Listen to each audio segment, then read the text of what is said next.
I was a kid and it was a figure coming towards me. It was, if you're going to have a ghost, don't get one of those. Tell me about your personal experiences and what moments have you had in your life where you felt unsure? There were a couple of things. I think the thing that was the smallest of the two was the one that I think scared me the most, probably because what actually happened was on paper a frightening thing, but also because it happened when I was quite young. I think I was about 12, and I was in my bedroom at my house. It wasn't somewhere that was at all spooky. It's somewhere that I'd lived since I was about 6, and I was sat up in bed, and I wasn't like waking at that moment. I'd been awake, and I was just sitting up in bed, killing time before I got ready for school, and I had a dressing gown, white dressing gown with red and blue anchors on it. Tells you what era this was. It was hung on the hook on the door in my bedroom. And the thing that made me look at it was that I thought something prodded it. Like, imagine there was a hole in the door and someone had put their finger through and just gave it a little jab. And it drew my attention to it. And I was sort of almost like, did a fly land on it? Was it a trick of the light? Whatever. But that's what made me look at it.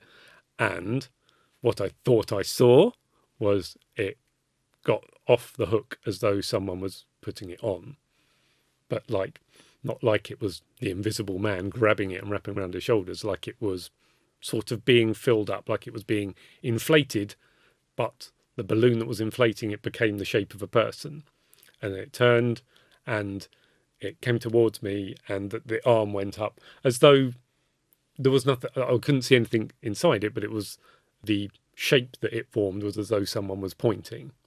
And I did the most cliche thing in the world. I pulled the duvet over my head and I stayed there for about 20 minutes because I was like, well, I don't want to know whether this is real or whether this is not, but I'm scared. And this is literally and figuratively hiding from it. And then eventually I took it down and, of course, nothing there.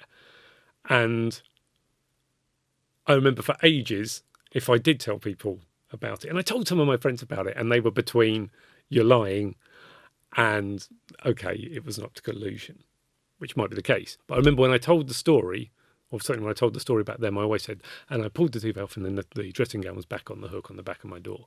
And that wasn't true. It was on the floor. But telling the story where it's on the floor was the bit that I couldn't explain. And I didn't like telling that version of the story because I think it made me more uncomfortable. Because you go, everything in my rational mind is saying that was an optical illusion. And I think I still believe that. If you go, was it a ghost? Was it an optical illusion? I go, nothing creepy happened in that house. Yes, there was a room that was a bit colder than the other rooms, but that's houses, you know. And if it was going to be a haunted house, why that one time? I would say optical illusion.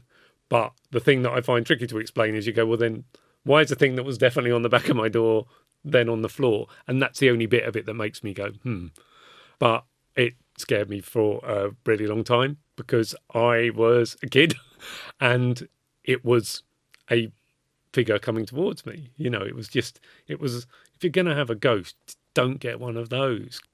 Whether it was something that was happening, whether it was something that my mind was conjuring, it's a scary thing for a kid.